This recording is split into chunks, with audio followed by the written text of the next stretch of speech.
Okay, so welcome back to the Sleep Edit. I'm Dr. Craig Canapari, And I'm Arielle Greenleaf. and we are here to talk about what I feel is one of the thornier issues in pediatric sleep, and that is napping. How to do it, when to drop naps. As a parent, I'd say this is a topic close to my heart because we struggle with naps in our kids and in different ways with the two of them. Mm-hmm. And some of that is just because napping is much more variable than nighttime sleep. Like kids with terrible sleep, they're still sleeping at night most of the time, but napping is a whole other animal. It sure So, is. yeah, I can tell you with my older son, we had kind of crappy naps till he walked, really. Oh, man. Just like little 20-minute cat naps here and there. With my younger son, it was easier, except that he had to be around our older kid's schedules. So that's another layer of That is complexity. so common. I feel like my child was a textbook case high sleep needs child. And as soon as I was able to do any sort of sleep training with her, the first day I wrote to my sleep consultant and I was like, it's been like an hour and a half. Should I wake her up? What do I do? And she was like, oh my goodness. And Ashley really was like, 4 hours of daytime sleep, 12 plus hours of overnight sleep as an infant. It was kind of crazy. What did you do differently that got you such a good result? I didn't know what I was doing before I hired a sleep consultant. So I was just kind of like napping her when she got fussy or just kind of winging it. I don't even know. I mean, maybe I was like, it's such a fog, honestly. Her Mhm. birthday is this weekend. She's turning 11. And I can tell you she was not napping in a crib because I was too afraid. I thought, and anytime she squeaked, I was like, uh-oh, she's never going to be able to sleep in a crib. And the first time I put her in the crib for a nap at the appropriate time, I think she cried for 5 minutes and then fell asleep I woke her up after 2 hours. It was like wizardry. Just putting your kid in the crib. Well, that's it, people. Just put your kid in the crib. Yeah. That's I guess the episode's over.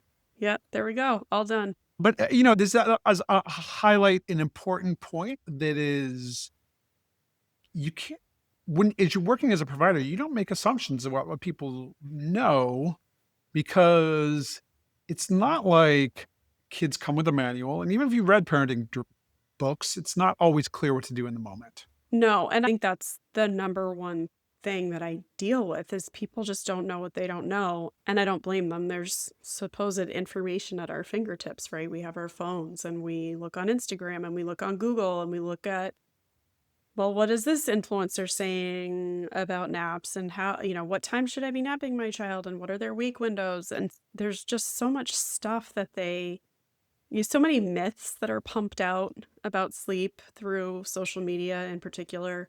And they come to me and they're like, well, isn't XYZ true? And I laugh and I'm like, I'm really You say, sorry that you like, were well, fed that right. garbage because it is garbage. There's no sleep education for parents. They don't go home understanding anything when it comes to sleep.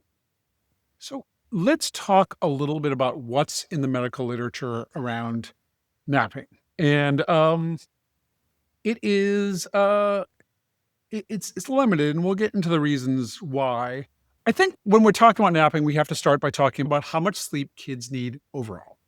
So in 2016, the American Academy of Sleep Medicine published a consensus document, which is usually what is recognized as gold standard guideline for sleep duration. So I'm just going to go through the kids' numbers. Yep. So according to that document, infants 4 months to 12 months of age sleep 12 to 16 hours per 24 hours. Children 1 to 2 years of age should sleep 11 to 14 hours per 24 hours. Children ages 3 to 5 should sleep 10 to 13 hours. 6 to 12, they say 9 to 12 hours. And teenagers 13 to 18 years of age should sleep 8 to 10 hours. And I'm just looking at this and I'm like, what do they say about kids less than 4 months of age? They didn't make any recommendations about children under 4 months of age Oh, well, thanks for purposefully. keeping me honest here because I'm like, why didn't I put that here? Yeah, no, So, they didn't do any newborn um, and I think recommendations. Part of the reason is that it's a wide range, but to put a number that I'd say newborns, or it could be anywhere based on some other data I've seen from like 14 to 20 hours.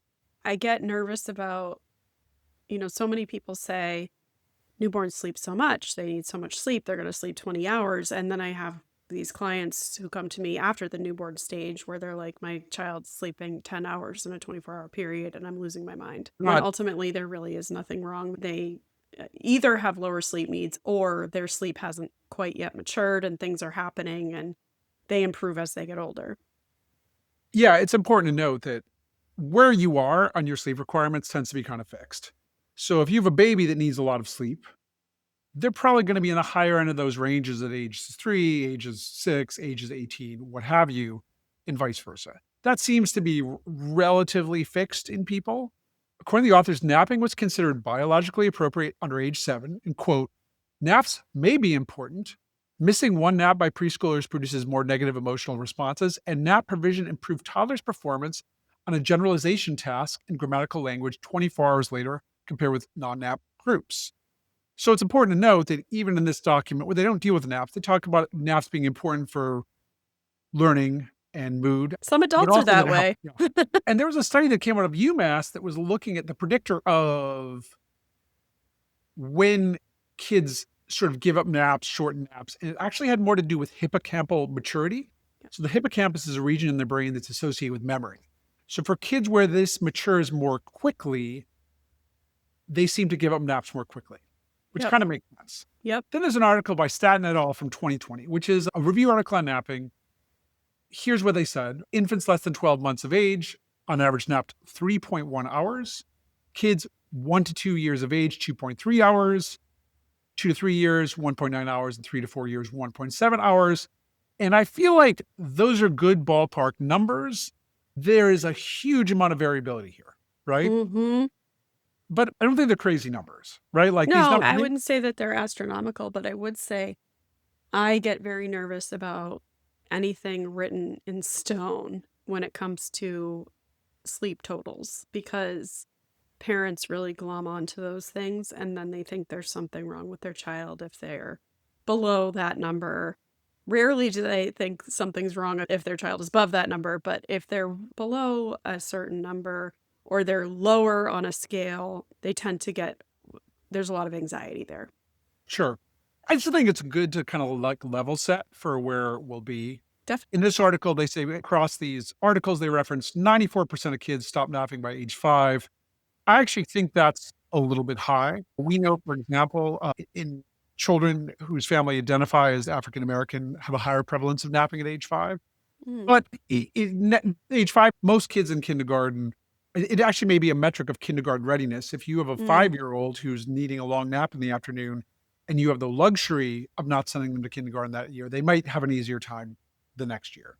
Yeah. Then here's a graphic from Iglowstein et al. And this is just a percentage of kids who napped during the first 7 years after birth. And in these bars, they just have the black bars represent 2 or more naps. The light bars are just kids who are napping 1 nap. And then after age 4, a dark bar means napping every day and a light bar means napping occasionally. So what we see on this graphic, for those of you who are listening, is that age 1 month, everybody's taking more than 1 nap. Interestingly, at age 3 months, that looked like there were about, I don't know, just eyeballing this, maybe 5% of kids who are just taking 1 nap, which is not what one nap or 2 naps? Dark bars represent 2 or more naps and light bars represent 1 nap per day. So I'd say these kids are outliers for me. Oh, yeah. This is just what parents were describing. So we don't know the circumstances here. What we do see is the clear progression in this graphic from more than 1 nap to 1 nap. It looked like most of the kids by 1.5 years of age were napping once a day. By age 4, only about 10% of kids were napping every day. And by age 7, nobody was ever napping. And I know little babies take multiple naps and then they give up those naps. And they're going to go from, say, 3 naps to 2 nap to 1 nap. The hard part is predicting when that's going to happen. And we'll get into that. Would you agree that it's fair to say that that's a typical progression? Yes. I was just looking at this next. Oh, so the Galland review article. So again, this is another, I believe this is, This one definitely looks more realistic than that other one. so this was a study of about 900 families, normal sleep pattern in infants. So this is the Galland study. This is from 2012.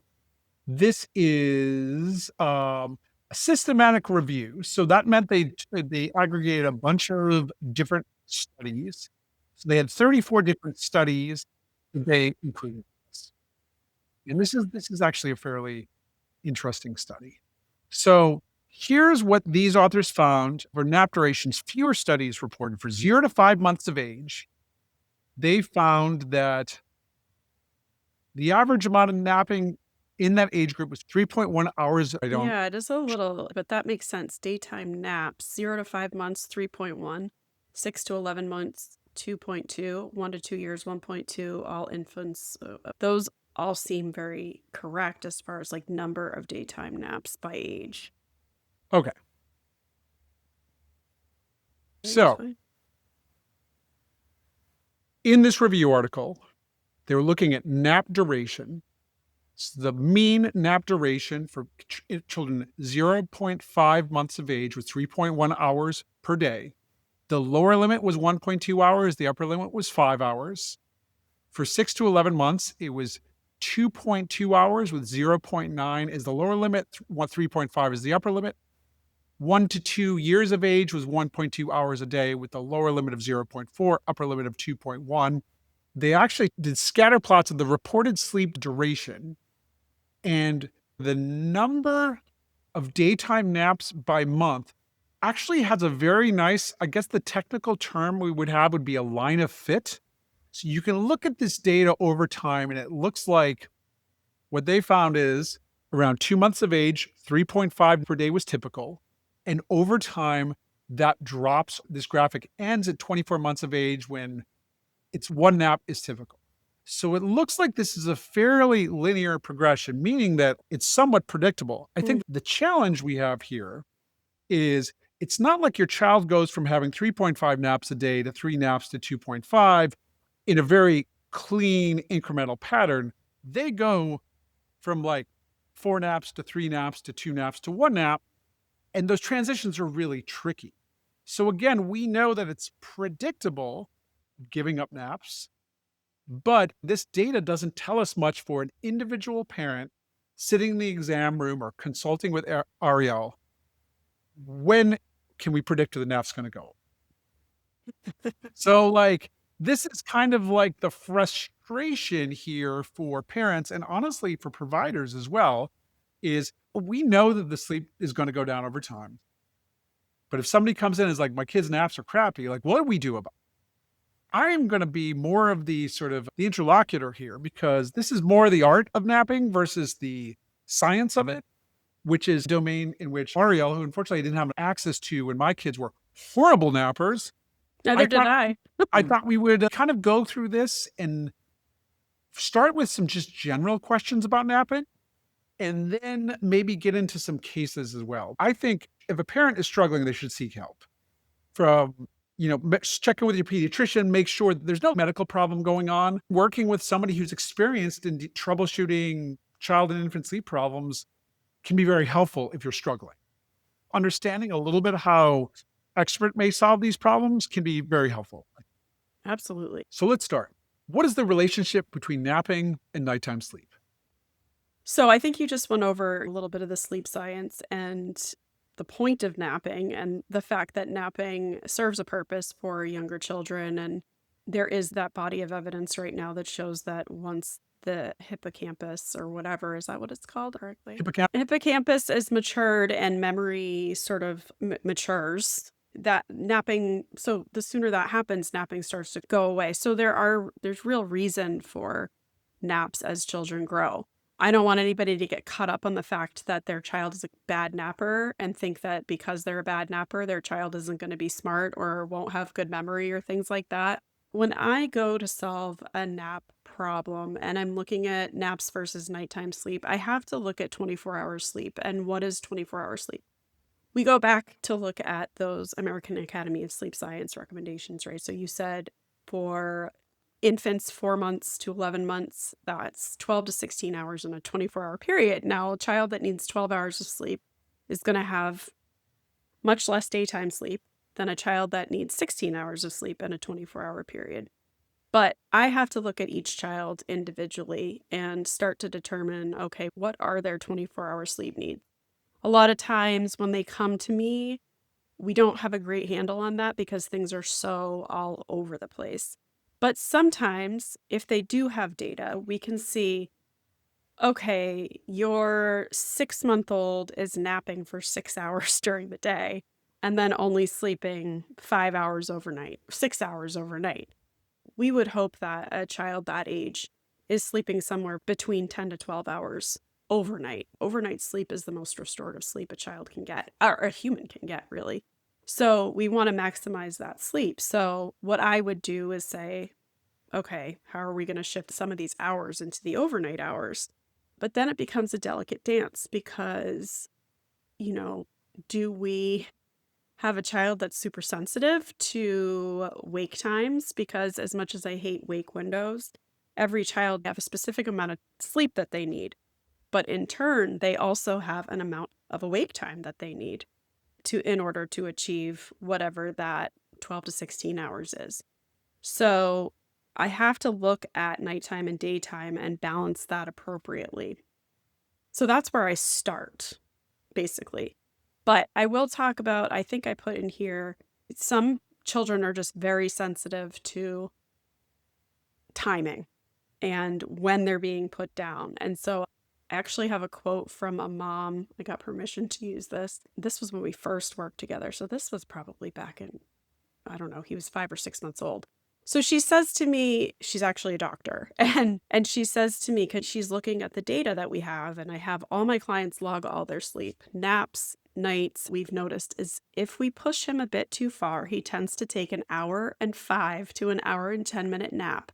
Then he will wake up. He did that this morning for his first nap, but was able to settle back pretty quickly. Not sure if I'm overanalyzing sometimes. When we push him way too far, then he does have like a 27-minute nap and cannot get himself back down to sleep. And that's when I think he's overtired because we've pushed him too far. So I think the biggest nuance for figuring out daytime sleep is how do you balance awake time with a sleep time, and then making sure that you're prioritizing overnight sleep, but also making sure that the child is well rested throughout the day as well. So let's talk concretely here. Yeah. Do you have a set amount or proportion in your mind for, like, say, an infant? Yes. What's the minimum amount of sleep you think they should be getting at night versus At during the day? night, Yeah. minimum 10 hours. And Okay. I will tell you anecdotally that it's extremely rare for me not to achieve that. It is extremely rare for me not to get to at least 10 hours of overnight sleep for a baby. So in the example where you've got a 6-month-old who's taking 5 hours a nap during the day, I assume, is that in 2 naps, 3 naps? It really depends. Sometimes it's, well, at 6 months, he's taking five 1-hour naps and he's going to bed at 11 and he's waking up at 5 in the morning and then taking 5 1-hour naps. I think one of the really important points here is that babies don't deprive themselves, right? They're gonna get their whatever hours of sleep they need. There are probably some neurological benefits to having longer sleep periods at night for kids. There are definitely neurological benefits to parents. And that part of the reason we do this is, like, again, even kids that whose parents are struggling, they still usually sleep the normal amount every 24 hours. One of our goals is to get them to consolidate sleep. Yes, I think we're helping the kids, but we're also helping the parents, because if we help the parents, it also helps the kids. absolutely. It's a family affair. And I'll say that right now we're mostly talking about situations where people have the luxury of moving things around, which is Yes. not always the case. I think we'll talk later about things like childcare or kids that aren't the first kid. with other kids in the house, and it gets even harder.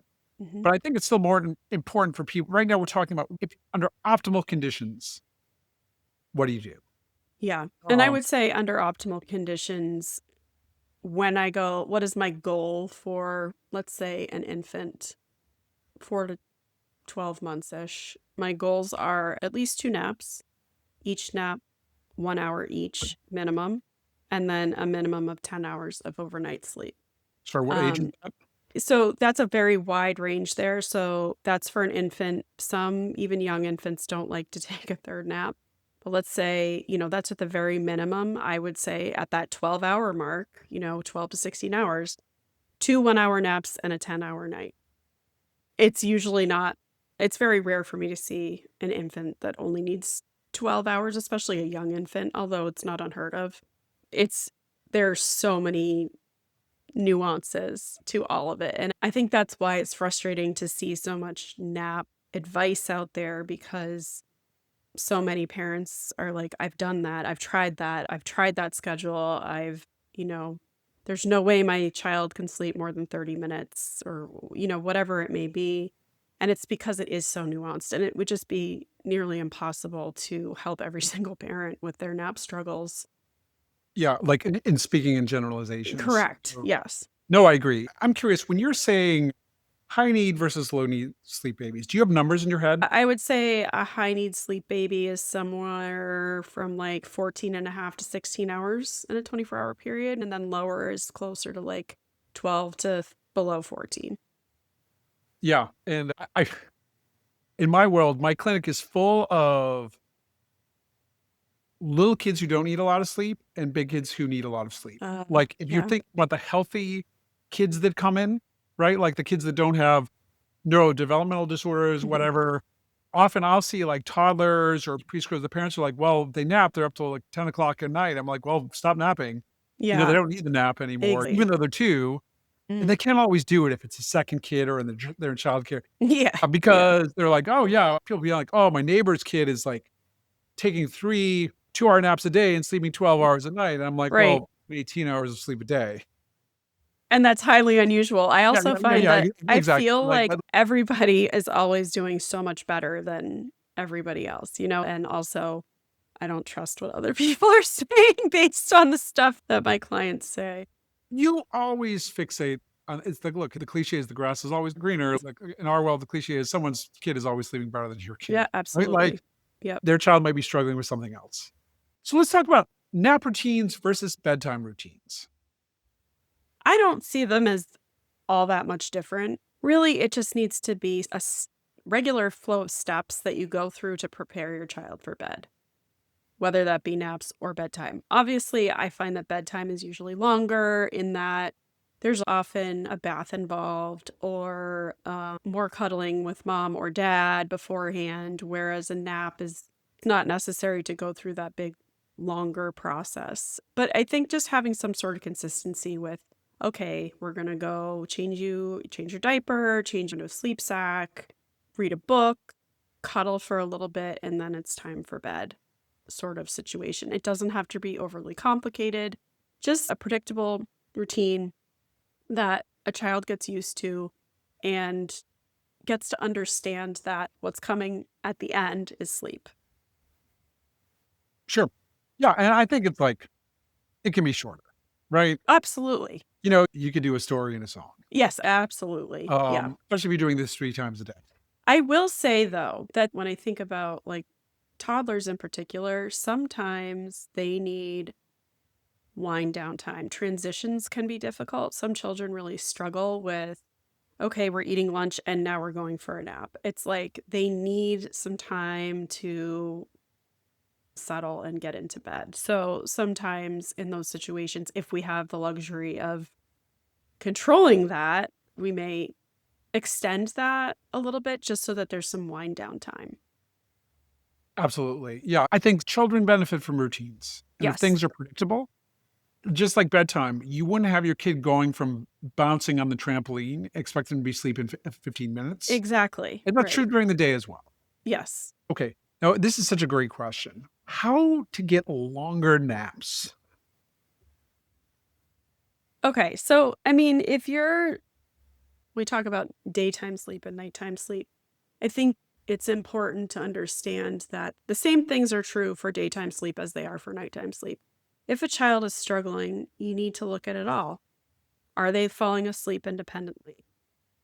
Are they on the right schedule? I think those are the two most essential pieces to figuring out how to get longer naps.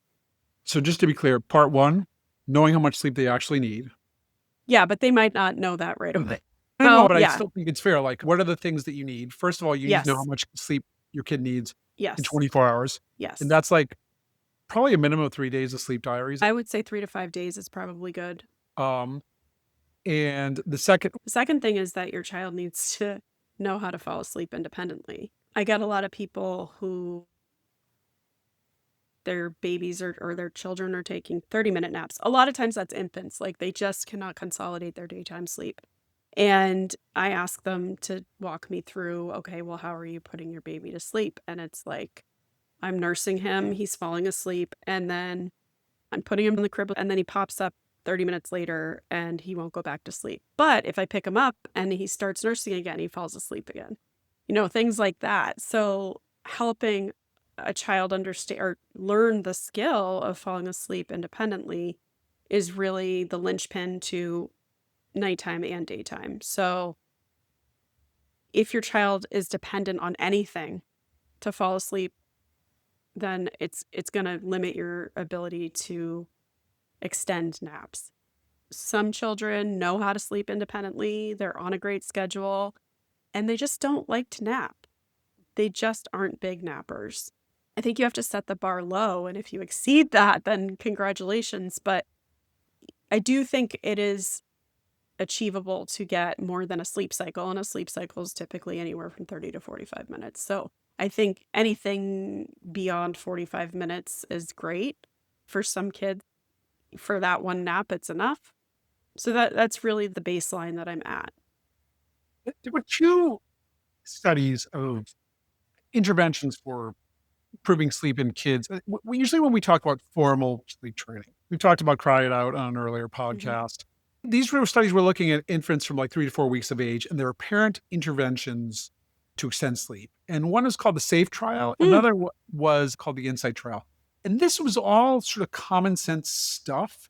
But I think it's worth enumerating the things that these two protocols had in common.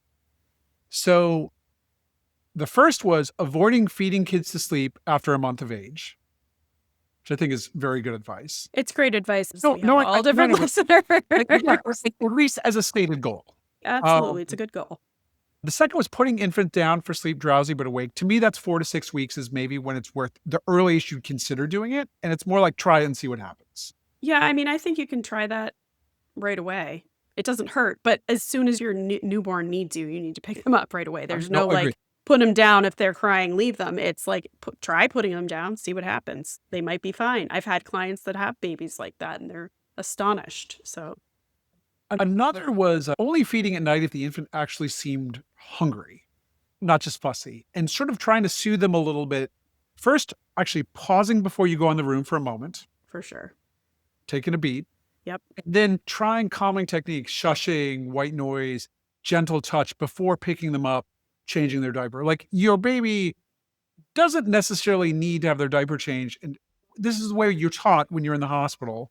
But once you're like 6 or 8 weeks of age, I don't think they necessarily need a diaper change and a feeding Nope. in the middle of the night every time they wake up. No.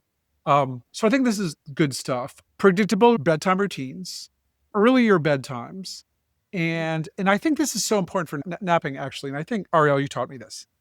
Recognizing sleep cues, Mhm. yawning, eye rubbing, or a fixed stare. They said, put your baby down when they seem tired.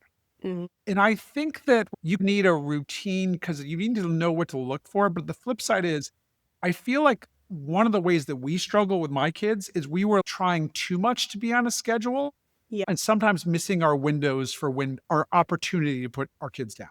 You're talking about the art of napping, and Yeah. that's part of it right there. What is your child showing you? So I think it's useful to have like an idea of when your kid's going to nap. But my colleague Monica Ordway had this great thing. And this was more like for older kids, like middle preschoolers, elementary school kids. The parents were having these long battles at bedtime. And she's like, whenever your kid starts to freak out, their bedtime is probably 20 minutes before that. Yeah, And I think there I is something to be said for that when your baby is, I don't like the term overtired because I actually don't know what that means medically, but like if your child is where they can self-soothe and then they get too dysregulated and then they can't soothe themselves anymore. Mhm. Yeah, it's kind of like what that parent said, where we push him a little too far and we only get 27-minute naps, Yeah, that's you exactly know? right. But I would say one thing that I caution parents about when we talk about sleepy cues after the newborn stage, it gets tricky because infants can seem or they can act tired if they're bored.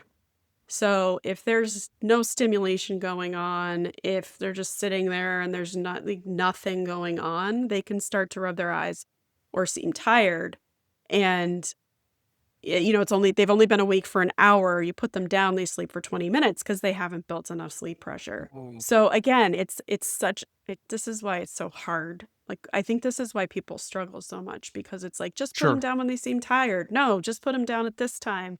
And with anybody that comes to me, it is such a balance. It is such a nuanced balance for each child based on. So today, for instance, I'm working with a 4.5-month-old where I was just so confused, which is rare, but something just felt off and it turned out, well, he was about to roll. So it was a big Surely. gross motor development situation that was disrupting him, but he hadn't slept independently ever and has been held for all naps and co-sleeping.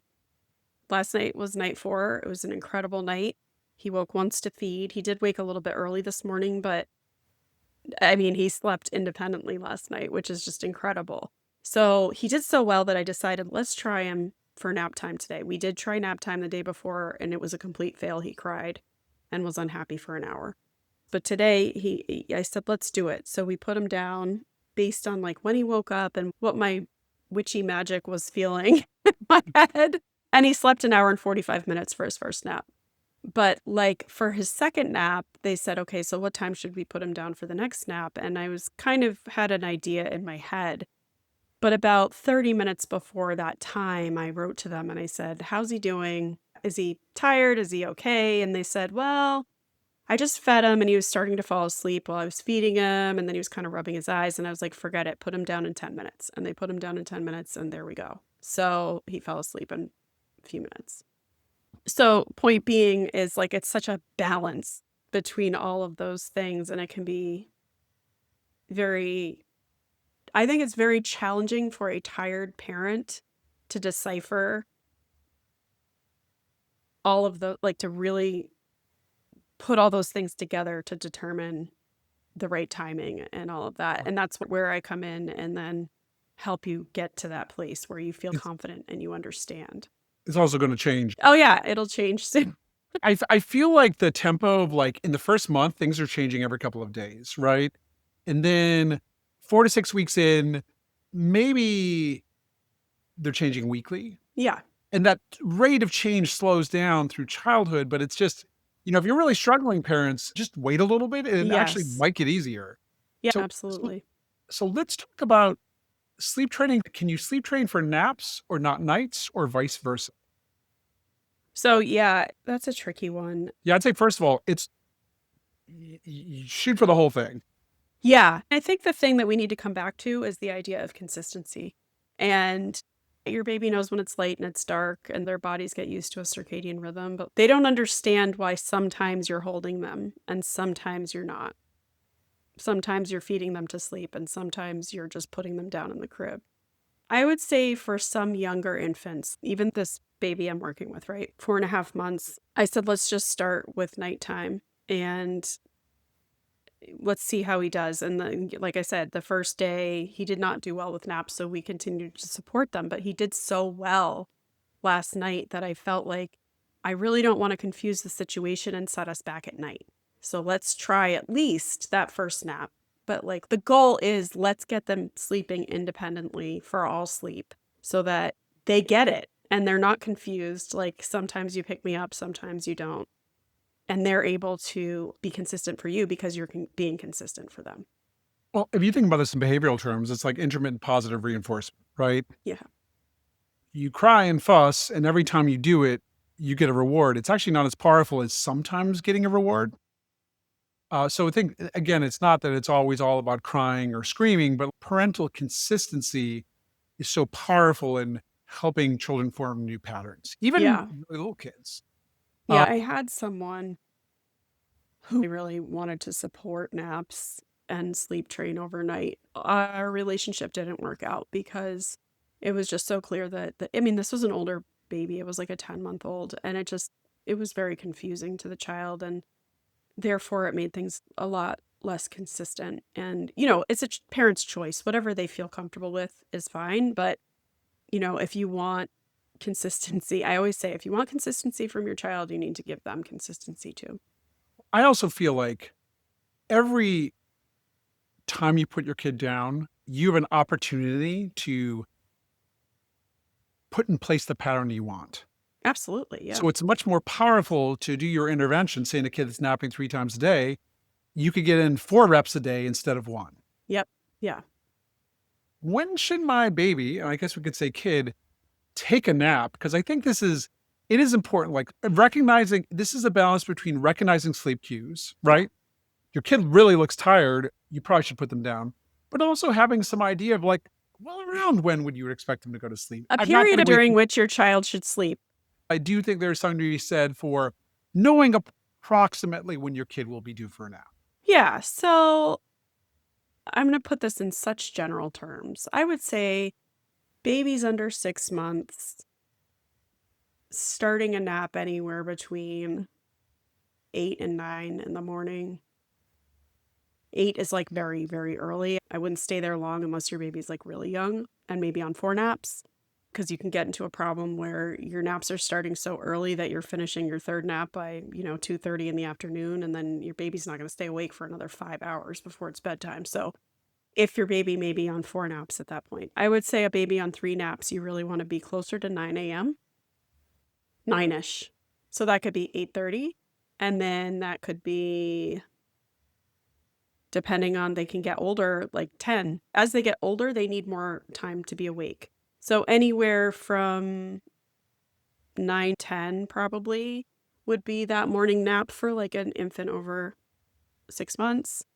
And then the afternoon is usually somewhere for a younger infant around 12, 12:30. And then those can actually start to push out later as they get older. So it can be anywhere from 1 to 2. And then as they're about to transition to 1 nap, it can often be like 2 to 3 at the very latest. But that's like at the very latest and capping it at an hour or so. I would say there needs to be like a mid-morning nap between 9 and 10, and a mid-afternoon nap between 1 and 2. If you have a third nap, somewhere happening between, I don't know, 3 to 4:30. But finishing naps by a certain time is kind of important. Otherwise, you kind of get into this zone of pushing into bedtime. Yes. So, like, ending naps for younger infants by 5, and then sometimes as they're getting older, ending them by 4 in order to get them down by 8-ish is important, because otherwise you're pushing bedtime way out, depending on how old they are.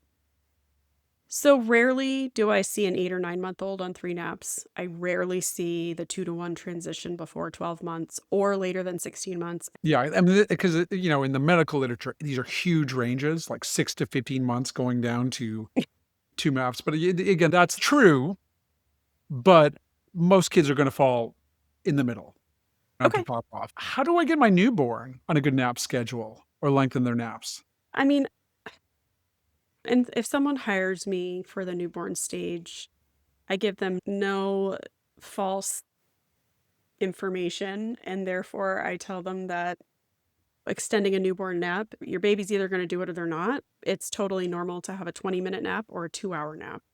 But extending a newborn's nap is kind of like trying to sleep train a newborn, and you can't sleep train a newborn. Their sleep is erratic.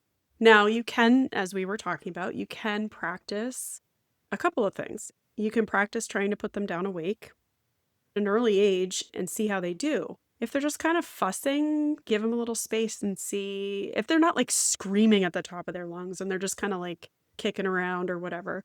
You can sort of observe and see what they're doing. If they get a little more fussy, you can try crib side soothing. So, going over and rubbing their belly or even picking them up, soothing and putting back down. For some babies, that's going to work.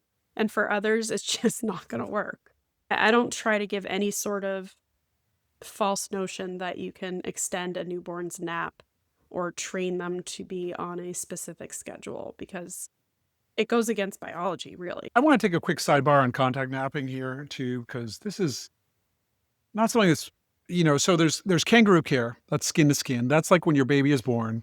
They put the baby on your chest to try to, help with bonding and also help with milk supply.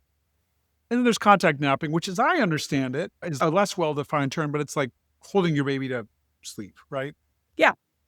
And I think that contact napping is one of those things where, because I've seen on Reddit and stuff, parents saying, oh, my kid can only contact nap. And I'm like, well, it's because it's the only way you've offered to have them nap, right? Like, and there's a safety concern for small infants here too.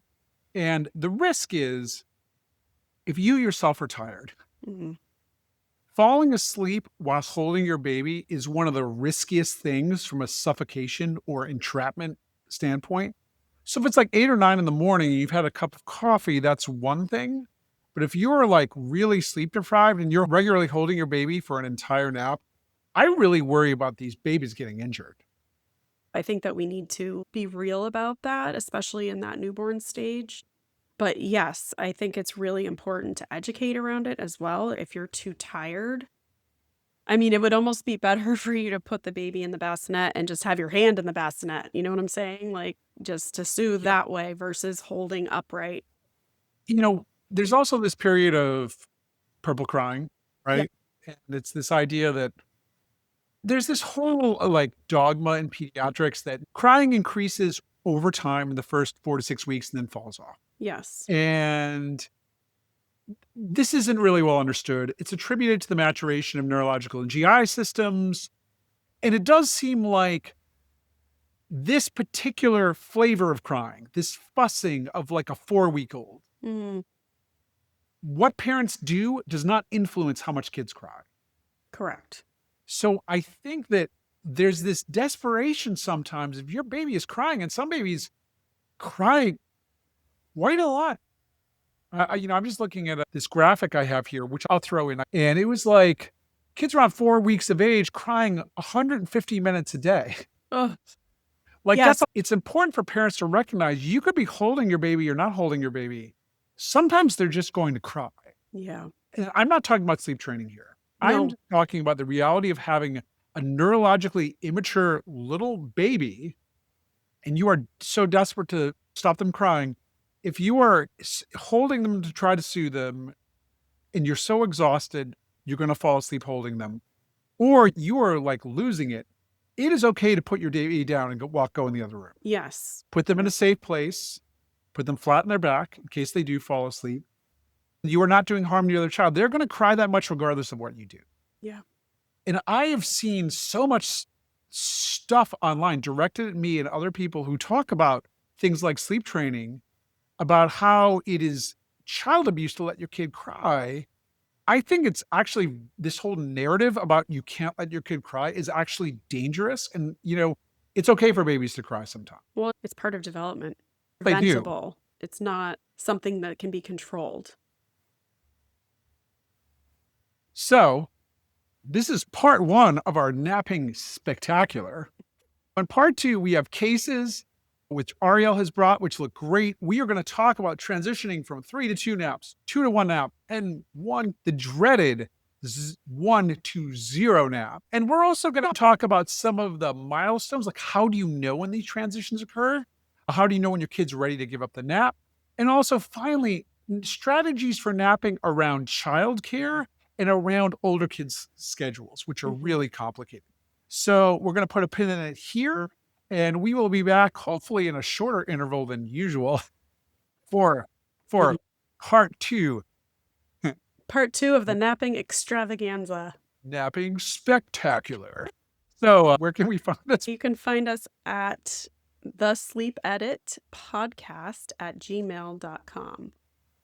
Yeah, send us an email. Thanks for listening. Take care.